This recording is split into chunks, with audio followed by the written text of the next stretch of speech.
वो खाने के लिए रेल के पास था हलवा, पहले था हलवा। जितने बेहतरीन अफसर थे, चौधरी अमीर आए थे, गफ़ार खान साहब आए थे, वो ऐसे डीएस थे, पत्थर पेट पे बांध के एक एक गाड़ी को चेक करके और कलेक्शन भी देते थे कि खजाने फुल हो जाते थे। अब आ गए सारे चोर और चोरों ने बना दिए यूनिट। अब यूनिट वाइज फौजों की एक पूरी फौज है अफसरों की जो अपना अपना काम रेलवे पे खानदान का कब्जा हो गया है जी।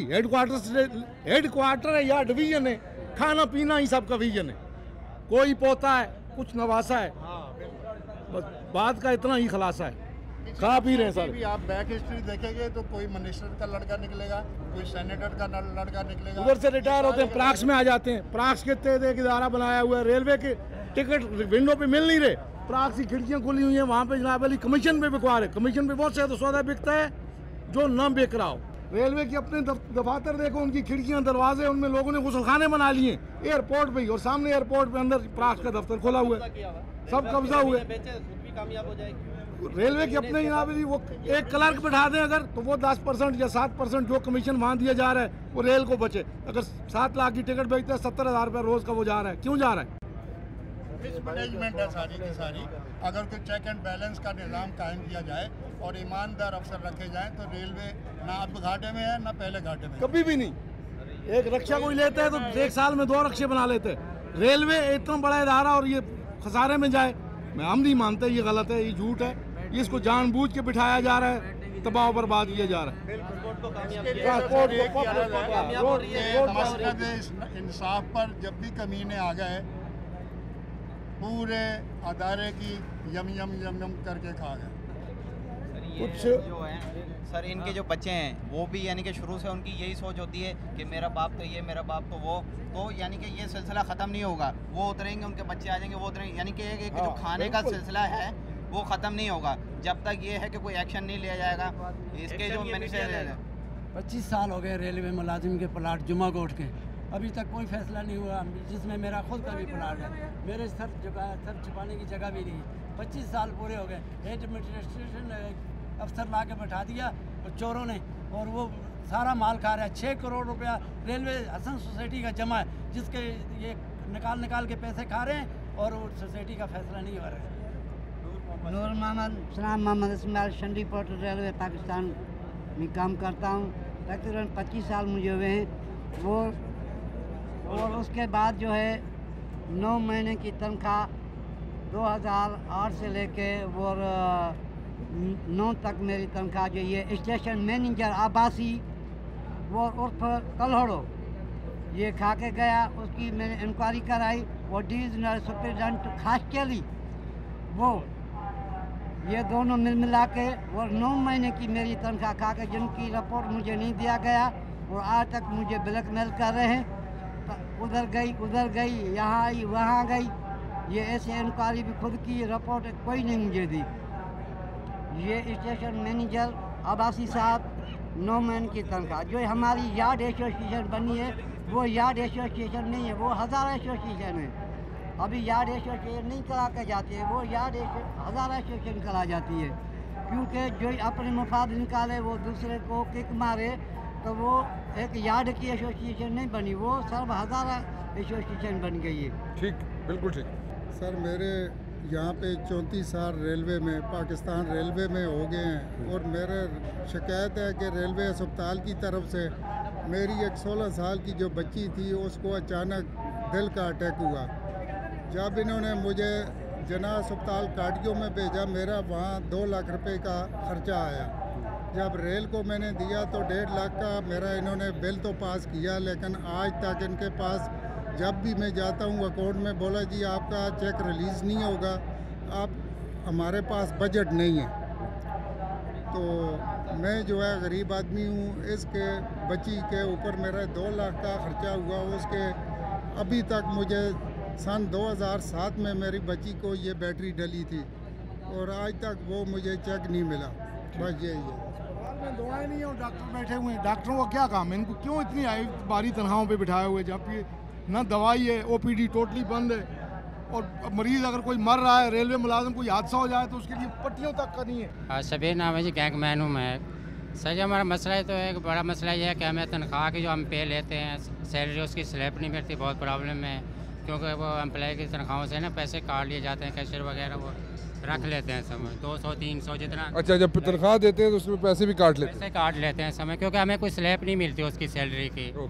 तो वो जो हमारी हाजिरी शीट होती है, जो हाजिरी होती है, बिल भी उसी के ऊपर बनता है गैंगमैन स्टाफ का, क्लास 4 में आते हैं। बिल्कुल ठीक। दूसरा हमें कोई ओवर टाइम टिया वगैरह नहीं मिलता, क्योंकि हम रात तक भी काम करते रहते हैं। कोई ना ओवर टाइम नहीं मिलता, कोई टीएडी कुछ नहीं मिलता। टीए नहीं मिलता समय।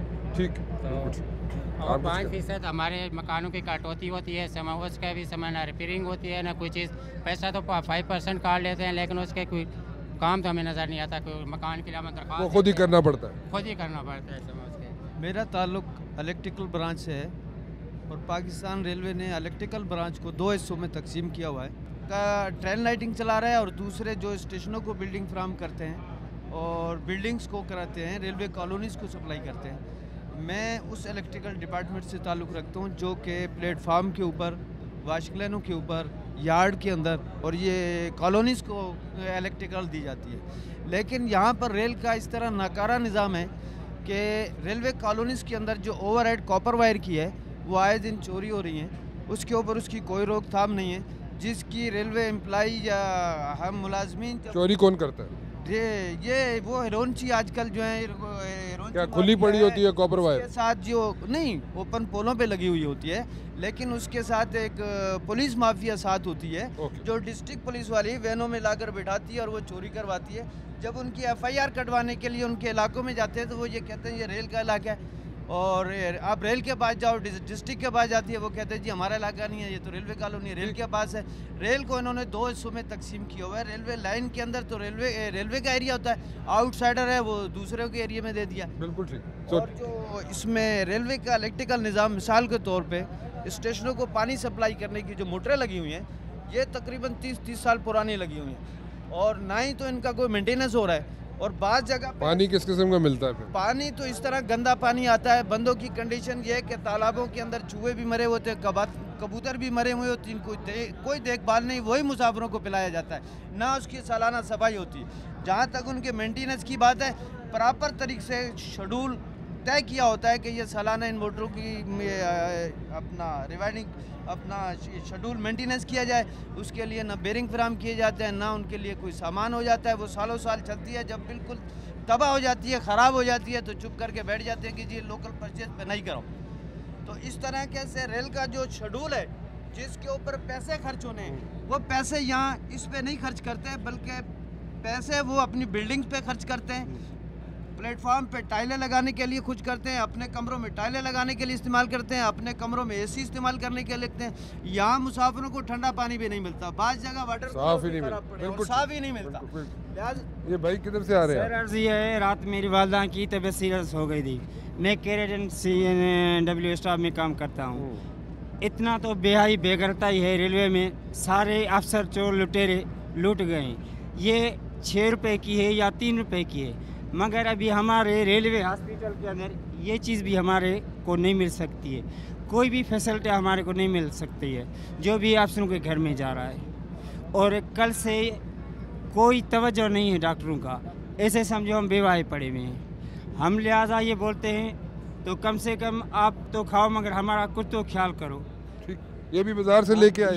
ये भी मैं बाज़ार से लेके आया हूँ। सिर्फ ये नहीं लेके आया हूँ, रात से आप चलो हसन अस्पताल के अंदर देखो मैं क्या क्या लेके आया हूँ। मेरी वालदा की बहुत तबीयत ख़राब है, वो हॉस्पिटल के अंदर कितने दिनों से एडमिट है। ये रेलवे का मजदूर है जी, जिसकी वजह से रेलवे चल रहा है आज तक जिस तरह भी चल रहा है। लेकिन ये अफसर जो बैठे हुए हैं, जो लाखों और करोड़ों रुपए ज़ाया कर रहे हैं और अपने घरों में लेके जा रहे हैं, और मिनिस्टर साहब वो जो कुछ यहाँ से लेके जा रहे हैं और बड़ी खस्ता हालत बयान करते हैं, जिसमें वो कहते हैं कि यहाँ पे कुछ नहीं रहा और तनख्वाहें देने के लिए भी नहीं। मेरे ख़्याल में अगर वो एक सिनेमा भी अगर बेच दें तो महीने की तनख्वाहें पूरी हो जाएंगी इनकी, या जो पैसे ये अफसरान बाहर लेके गए हुए हैं वो वापस ले आए अगर, तो मेरे ख्याल में रेलवे बड़े आराम से चलना शुरू हो जाएगा। चोरियाँ ये लोग कितनी कर लेंगे, ये मैं नहीं कह रहा कि ये लोग चोरी नहीं करते होंगे या नहीं करते, मैं कोई हरफ़े आखिर नहीं हूँ, लेकिन छोटी मोटी आगे पीछे हेरा फेरी सिर्फ पेट अपना भरने के लिए करते हैं, अपने महल बनाने के लिए नहीं करते। अपने अकाउंट बैंक बैलेंस जो इन्होंने बाहर खोले हुए उनको पूरा करने के लिए नहीं करते। ये अपने बच्चे चला रहे होते हैं, ना अस्पताल है, ना इनको कोई TADA मिलता है, ना इनके पास कोई व्हीकल है, ना इनके पास कोई ट्रांसपोर्ट है, ना इनके पास कोई वर्दी है, टूल्स नहीं है, कुछ भी नहीं है इनके पास। लेकिन ये फिर भी रेलवे को चला रहे हैं और आज भी इनकी कोशिश यही है कि 1971 की रेलवे बन जाए और ये बनाने के लिए तैयार भी हैं, प्रोवाइडेड कि ये जितने अफसरशाही यहाँ पे बैठे हुए हैं इनको अगर घर भेज दिया जाए और इन 50 की जगह अगर एक आदमी रख दिया जाए तो रेलवे भी चलेगी और ये लोग भी चलेंगे। राना मुबशिर को इजाज़त दीजिए जी, अल्लाह हाफ़िज़।